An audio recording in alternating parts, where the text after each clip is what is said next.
ते सोलापूरमधून नगरमध्ये तरुणावर झालेल्या हल्ल्याच्या घटनेमुळे मातंग समाज आक्रमक झालाय। घटनेच्या निषेधार्थ सोलापूर हैदराबाद राष्ट्रीय महामार्गावर आंदोलकांनी टायर जाळून आंदोलन केलं।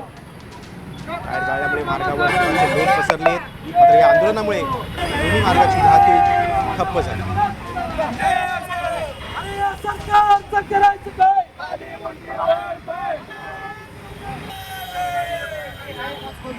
मातंग समाजाच्या मुलावर जे जातीवादी लोकांनी जाणून बुजून ते काही पूर्वीचा राग काढून त्या डोळ्यात चाकू खुपसून त्यावर जे वार देईल त्याचा उजवा पाय तोडण्यात आलाय।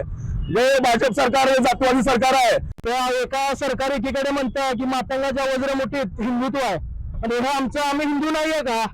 आम्हा तो तेव्हा आमच्यावर जेव्हा अन्याय करतात तेव्हा तुम्हाला हिंदुत्व दिसत नाही का आमचं?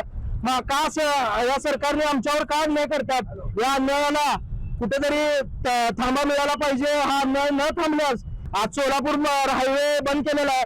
भविष्यात जर हा अन्याय असंच चालत राहिला तर आम्ही पूर्ण महाराष्ट्र बंद करू। आता isakal.com आहे देशातील नंबर 1 ची मराठी न्यूज वेबसाईट। प्रत्येक अपडेटसाठी isakal.com ला नक्की भेट द्या।